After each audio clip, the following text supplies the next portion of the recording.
Anh nghe Tính ơi. Khỏe. Sao vậy? Cái gì? Mượn tiền đám cưới? Mày nghĩ gì sao vậy?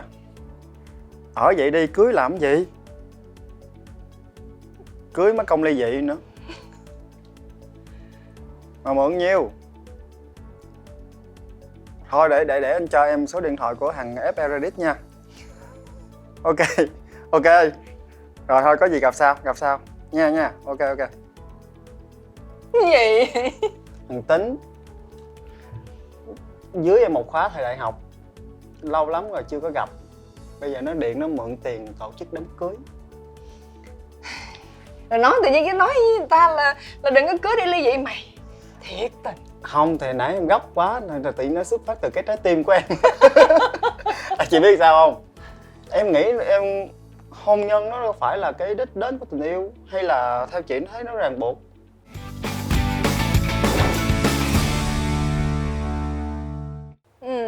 Thật ra thì cũng sẽ tùy người, nhưng mà chị thấy các nước phương Tây thì họ có thể là họ sống chung với nhau, có vài đứa con rồi họ mới quyết định là cưới hay không cưới. Vậy là nếu là em đi, hoặc là hiện tại bây giờ, em thấy rất là thoải mái, mọi thứ rất là ok, bởi vì em nghĩ tình yêu là của hai người á, đâu có nhất thiết phải làm rình rang. Tại vì em thấy, chị biết thần tượng của em là ai không? Song Hye Kyo. Và mối tình, cái đám cưới thế kỷ đó thì sau 2 năm lại ly dị. Cũng hơi tiếc, nhưng mà có lẽ mọi người kỳ vọng nhiều thôi. Vậy có phải là nó phải phụ thuộc vào cái quan điểm của từng gia đình?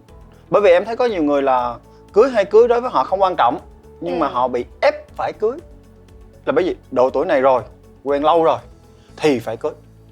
Chị nghĩ nếu mà ở châu Á mình á, thì cái gọi là hôn nhân nó phải đi liền, tức là quen nhau lâu dài thì nó phải đi liền với hôn nhân, và hôn nhân phải có cái đám cưới.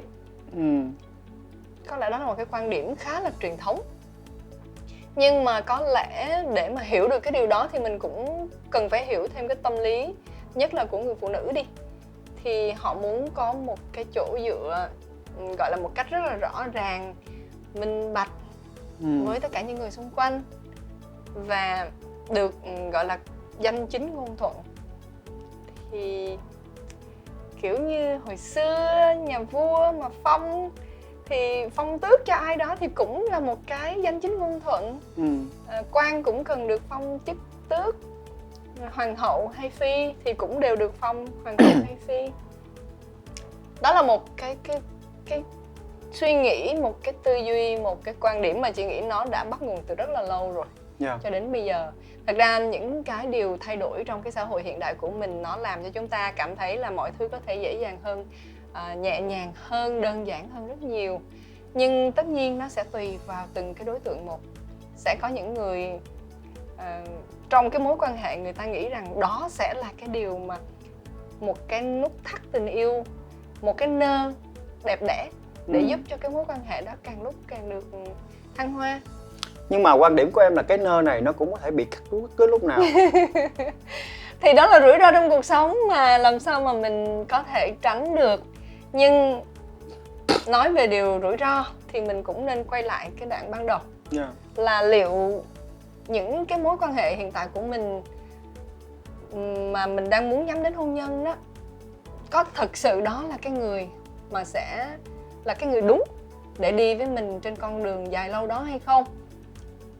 Chị thấy cái phổ biến nhất ở Việt Nam mình á, đó là có rất là nhiều bạn nha, quen nhau rất là lâu, kiểu như 5 năm có nha, 8 năm có, 10 năm có. Nhưng mà đó là cái quá trình quen nhau thôi nha. Nhưng đến lúc mà cưới một phát xong, 1 năm sau bỏ luôn. Thì điều đó có nghĩa là gì? 5 năm, 8 năm, 10 năm trước đó đó, họ có thực sự hiểu nhau không? Họ có thực sự tìm hiểu nhau hay không? Hay họ chỉ đơn giản là vì họ không có ở gần nhau, họ không có ở chung với nhau, thì họ sẽ không biết hết được tất cả những cái tính cách của nhau, cái bản tính của từng cái người. Bởi vì em không thường xuyên gọi là nguyên một ngày mình không có ở trong cái cùng một cái chỗ, hoặc là mình không thật sự hiểu được những cái thói quen của nhau nè. Tại vì thói quen mỗi người mỗi khác nè. Mình ra ngoài có thể là mình như thế, nhưng khi về nhà cái thói quen của mình lại thay đổi. Thì mình thật sự có hiểu được những cái thói quen đó hay không, và mình có chấp nhận được những cái thói quen đó hay không. Và có rất là nhiều điều về bản thân mình khi sống cùng với nhau mà trước đó mình sẽ không hề biết.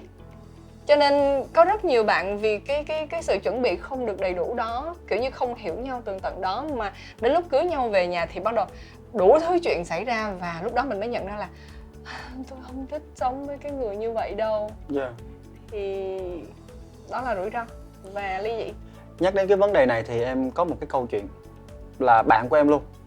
Bạn này là học bác sĩ, bạn nữ, học bác sĩ là 6 năm. Có một mối tình cũng là bác sĩ luôn, có bạn nam cũng là bác sĩ luôn, học 6 năm. 6 năm xong rồi hai người bắt đầu thực tập cũng xong rồi thì bắt đầu đám cưới, là cũng tầm 7 năm. Đám cưới xong rồi thì bạn nữ phải về quê để làm tại Bến Tre.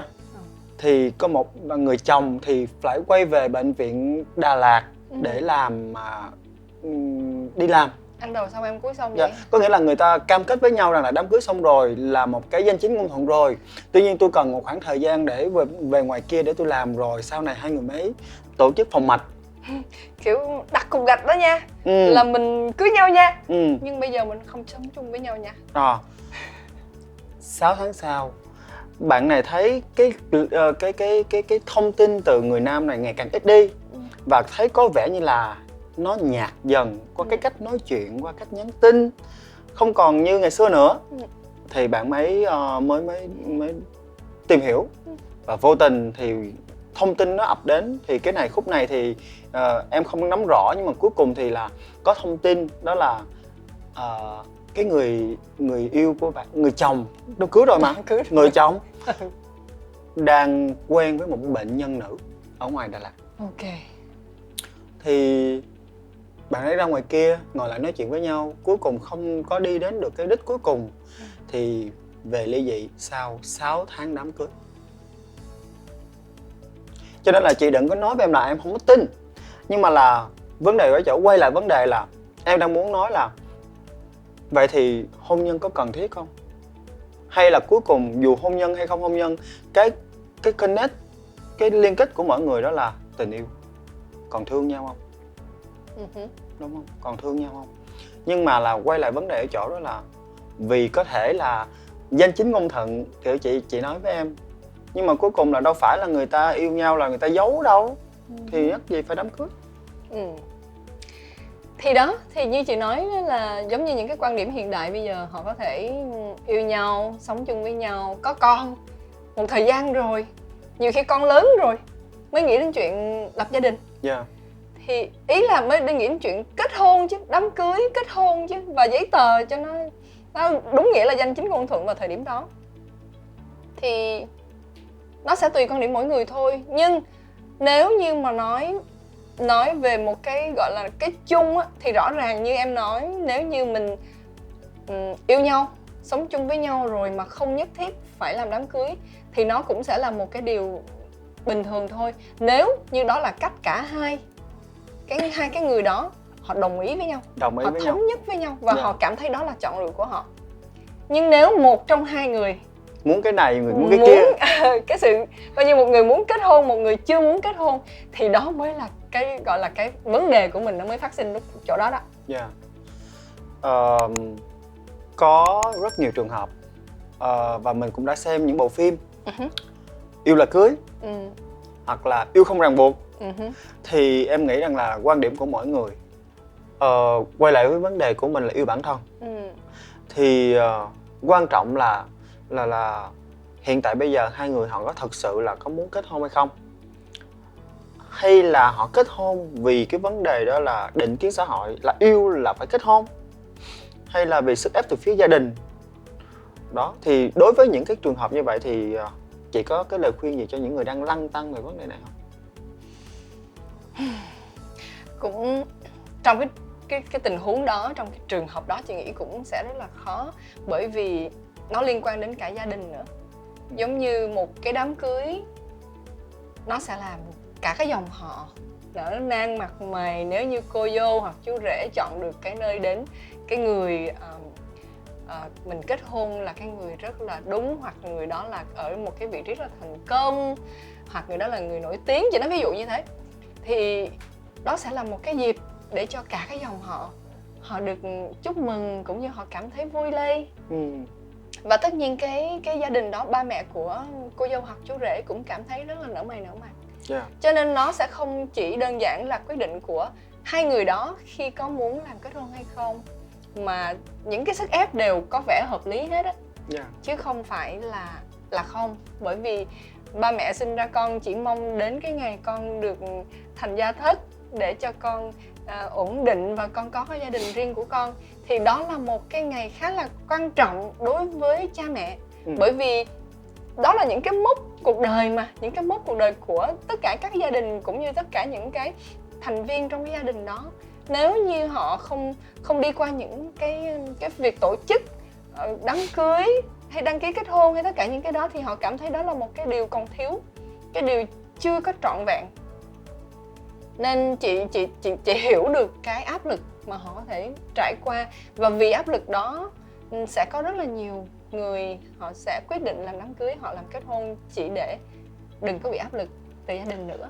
Vì đôi khi em nghĩ vậy nè, em nghĩ là đôi khi nếu mình đang nghĩ là mình đang còn yêu nhau á, thì nó sẽ trở nên lãng mạn, nó sẽ còn lãng mạn. Nhưng mà khi mà mình bắt đầu mình kết hôn á, thì lúc này hai người không còn gọi là người yêu nữa, mà tự nhiên mình trở thành thêm một cái tên khác, đó là vợ và chồng. Bởi vì khi mình đăng ký kết hôn theo đúng cái thủ tục và pháp luật thì rõ ràng là mình trở thành một cái tên khác rồi, vợ và chồng. Thì đôi khi tự nhiên mình bước vào cái thế giới hôn nhân á, tại vì trước đó mình đã có quá nhiều cái lo lắng, mình bước vào cái thế giới hôn nhân thì đôi khi nó là một cái gì đó rất khủng hoảng. Cái bước vào cũng rất khủng hoảng. Và em á, quan điểm của em thì em nghĩ là em muốn là mình luôn là người yêu thì lúc nào nó cũng dễ hơn. Rồi, Cường nói cái đó thì tự nhiên chị nghĩ đến là vì ngày xưa cái quan điểm của mọi người là khi cưới là coi như là sống cùng với nhau cho đến đầu bạc răng long, đúng không? Cho nên mình nghĩ cái đoạn đó khá là dài và sẽ bị áp lực nếu như là đi vô cái đó rồi không có đường nào ra hết. Nhưng thực tế là bây giờ mọi người sẽ thấy là các cái vụ ly dị nó quá nhiều. Cái thời gian mà sống gọi là vợ chồng với nhau á, không có ai biết chắc được là nó sẽ kéo dài đến bao lâu cả. Có những cái cặp vợ chồng sống với nhau được 10 năm, 15 năm là chị thấy rất là hạnh phúc, rất là giỏi á, là họ có thể đến đó rồi. Nhưng mà hầu hết những cái sự ly dị mà mình gọi là mình nghe được những cái tin ly dị thì cũng khá là nhiều. Cho nên bây giờ mình quay lại mình làm một cái so sánh nhỏ thử nha. Cái tỷ lệ mà cái câu mà em nói đây là người yêu của em so với cái tỷ lệ mà nói là mà em được gọi, tức là chị đang nói là mình đang gọi nhau đó nha, mình đang gọi nhau là người yêu ơi, với lại vợ ơi, với chồng ơi, cái tỷ lệ nào cao hơn? Em cũng chưa biết nữa. Nếu như cái tỷ lệ ly dị cao á, thì em sẽ thấy là cái thời gian mà em được gọi là người yêu nó sẽ dài hơn cái thời gian mà em được gọi là chồng là vợ. Bởi vì em ly dị rồi em đâu còn gọi chồng vợ nữa đâu, đúng không? Bỏ nhau rồi hết rồi, lấy nhau, ví dụ như bạn em 6 tháng thì chỉ có lúc đó là chồng vợ thôi. Rồi sau đó em đâu có được gọi ai là chồng vợ nữa, mà để gọi là mình có thể có một cuộc hôn nhân khác, mình dấn thân một cái cuộc hôn nhân khác, hoặc là gặp được một cái người được đồng ý để mà đến một cái cuộc hôn nhân khác cũng đâu có phải dễ dàng. Cho nên một cái so sánh vui thôi, để cho mình nhìn thấy, đặt ngược cái câu hỏi, để mình nhìn thấy rằng là khi mình không có gọi là mình, tiếng Anh nó gọi là take it for granted á, tức là mình gọi là mình mặc định á là nó cứ phải như thế. Nhưng mà khi mà thời thế của mình nó thay đổi rồi thì những cái chuyện đó nó đã bắt đầu nó thay đổi. Nên chị đang nghĩ rằng là cái thời gian để được gọi nhau là chồng là vợ, biết đâu nó lại ngắn hơn cả cái thời gian mình gọi là người yêu. Thì như vậy nó có thay đổi cái quan điểm của em không? Theo như chị chia sẻ thì em nghĩ rằng đó là dù mình bước đến hôn nhân á, hay là mình nói với nhau là chia tay, hoặc là mình đã có kết hôn rồi thì mình làm thủ tục ly dị, thì suy cho cùng là mình cũng phải tôn trọng cái cảm xúc của mình tôn trọng bản thân của mình tôn trọng người đối phương. Khi mình bước đến hôn nhân thì có phải là mình cũng đang muốn hạnh phúc, hoặc là mình muốn làm cho người khác hạnh phúc. Nhưng mà khi mình bước ra cái thế giới hôn nhân thì chắc đâu đó mình cũng đã đau khổ và tổn thương lắm rồi mình mới bước ra. Thì tất nhiên là như thế. Nhưng mà khi nói về cái đích đến là cái hôn nhân chẳng hạn, thì thật ra sẽ có những người họ cần một cái sự bảo vệ của pháp luật nữa. Và tất nhiên niềm tin là cái rất quan trọng. Nhưng mà như chị nói đó, là mọi thứ bây giờ nó thay đổi quá nhanh. Mình cũng sẽ không thể nào cứ mãi mãi tin một người, rồi đến một lúc nào đó cái câu chuyện nó thay đổi thì mình lại cảm thấy bị thiệt bởi chính cái lòng tin mà mình đã dành cho người khác. Cho nên có lẽ hôn nhân và cái việc đăng ký kết hôn đó nó sẽ có một cái giá trị nhất định của nó. Mà nó sẽ đáp ứng cho những cái nhu cầu của rất là nhiều người. Họ cần, họ cảm thấy họ cần. Và đó là cái điều giúp cho họ cảm thấy tự tin hơn. Và mọi việc có vẻ rõ ràng hơn. Còn tất nhiên khi nó đến cái giai đoạn khó khăn và họ không vượt qua được, mà phải nói lời chia tay, đến cái việc ly dị, thì nó sẽ là một cái khởi đầu mới, một cái trải nghiệm khác. Nhưng mà dù sao thì họ cũng đã trải nghiệm được cái giai đoạn hôn nhân của họ rồi. Và quay lại cái như chị nói ban đầu là cứ trải nghiệm đi. Bởi vì nếu như chúng ta không trải nghiệm, chúng ta sẽ không biết. Giống như trường hợp của bạn em cũng vậy. Chắc là có lẽ hai người đã đồng ý với nhau, đã có một sự commit với nhau rồi thì họ mới quyết định đi tới hôn nhân. Và em nghĩ rằng là chắc là ở một góc độ nào đó người ta cũng đang nghĩ rằng cái hôn nhân này người ta sẽ hạnh phúc, phải không ạ? Vậy thì quay lại cái chủ đề mà đặt ra ngày hôm nay chị em mình chia sẻ, đó là hôn nhân là ràng buộc hay là đích đến của tình yêu, thì chắc em nghĩ rằng nó cũng sẽ không có một cái option nào để mình chọn đâu, phải không ạ? Nó sẽ không phải là một cái câu trả lời từ chị em mình đâu. Mà nó sẽ phải là chọn lựa và quyết định của từng cặp đôi. Miễn là cả hai đồng thuận với nhau, cả hai cùng thống nhất được cái giải pháp và mình hạnh phúc với cái giải pháp chọn lựa của mình, thì mình sẽ hạnh phúc với cái chặng đường sắp tới. Còn nếu như mình sẽ không có đạt được cái sự đồng thuận thì chắc chắn những cái khó khăn của cái chặng đường sắp tới là sẽ xảy ra.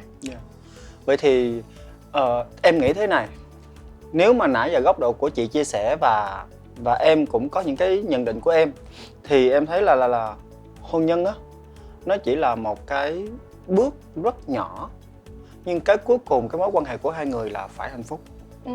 Phải hạnh phúc. Đúng. Thì hy vọng rằng là những bạn mà đang có ý định cưới thì cũng đã có những suy nghĩ nhất định, hoặc những bạn nào, cặp đôi nào mà đang muốn cưới và đối phương của mình thì chưa muốn, thì chắc là hai người cũng phải ngồi lại để cho nhau những cái gạch đầu dòng chung, đúng không chị Bình? Chị nghĩ mọi người thường hay gọi là mình cứ nghĩ rằng là yêu nhau thì tức là khi mới quen nhau là mình đang bắt đầu một cái mối quan hệ để mình thử xem là cái người kia có phải là cái người mình muốn yêu hay không. Sau đó mình đến giai đoạn mình yêu nhau và mình gọi là cam kết với nhau. Thì cái đoạn cam kết đó nó khá là quan trọng. Bởi vì đó chính là cái giai đoạn mà chúng ta quyết định là chúng ta sẽ đi cùng nhau lâu dài trên cái con đường này. Nếu như cái giai đoạn cam kết đó có rồi thì thật ra chuyện đến cái hôn nhân, kết hôn hay là đám cưới nó cũng không phải là cái vấn đề quá lớn. Còn nếu như cái giai đoạn này mà hai người muốn tiến đến hôn nhân, một người muốn tiến đến hôn nhân và người kia chưa tiến đến hôn nhân, thì có lẽ cái khúc đầu, cái cam kết ban đầu nó có rõ ràng và nó có chắc chắn hay không. Nên nó cũng là một cái cách, nếu như không đồng thuận với nhau, đó cũng là một cái giai đoạn để giúp cho chúng ta nhìn lại là cái mối quan hệ của mình ngay từ đầu, mình đã đi đúng đường hay chưa, mình đã gặp đúng người hay chưa, và đây có phải là cái điều mà mình muốn có trong cuộc đời của mình hay chưa. hầu hết mọi người đều có thể cảm nhận được hết, nhưng mà vì lý do này hoặc lý do khác chúng ta thường bỏ qua những cái gọi là những cái dấu hiệu đó. Để mà mình đến cứ thế mà mình chạy thôi, mình cứ đâm đầu mình chạy bởi vì một cái sức ép, một cái gọi là một cái thúc đẩy nào đó khác. Em nghĩ là hôn nhân nó cũng rất quan trọng đó, rất quan trọng. Nhưng mà quay lại một chút xíu về cái mình cũng đã nói về những cái đề tài của các bạn cộng đồng LGBT. Vì em thấy là các bạn ở quốc tế, thế giới họ cũng đang phấn đấu để xin được cái quyền là hôn nhân đồng giới. Ở đây mình đang không nói về cái vấn đề là cho hay không nên, mà em nghĩ rằng đâu đó người ta cũng vẫn có những cái khát khao về hôn nhân. Chị nghĩ đó là quyền tự do của con người và đó là sự bình đẳng. Nếu như chúng ta công nhận cái LGBT thì chúng ta cũng phải công nhận những cái quyền họ xứng đáng được hưởng như những cái giới khác. Thì chỉ có những cái người bạn cưới nhau đồng tính ở nước ngoài, và tất nhiên những cái rào cản ở nước ngoài thì nó đã đơn giản hóa đi rất nhiều. Bây giờ họ được cái sự tự do và họ được cái sự công nhận rộng khắp hơn rất là nhiều. Thì họ nhận con nuôi, họ sống với nhau và cả hai cùng nuôi con. Thì đó là một cái gia đình tương đối là đầy đủ, khá là đầy đủ cho một cái cuộc sống bình thường của một đứa trẻ. Thí dụ là dị tính hay là LGBT thì em nghĩ rằng đâu đó cái cuối cùng người ta vẫn mong muốn cho mình là một cái tình yêu, một cái partner tử tế để đồng hành cùng với nhau, để cùng nhau mưu cầu hạnh phúc. Thì qua phần chia sẻ của Cường và chị Bình thì hy vọng rằng các bạn sẽ có những cái ý kiến để chia sẻ cùng với chương trình Green Love 101. Các bạn có thể gửi về email của Green Love 101 để chương trình của mình ngày càng phong phú hơn và có sự gắn kết với các bạn nhiều hơn. Hy vọng là cái chia sẻ của Cường với Bình ngày hôm nay có thể là mang lại cho mọi người một cái góc nhìn mới và biết đâu giúp được cho mọi người ở một phần nào đó. Green Love 101 là chương trình dành cho chủ đề yêu bản thân và phát triển tâm hồn. Xin chào và hẹn gặp lại. Bye bye. Bye bye.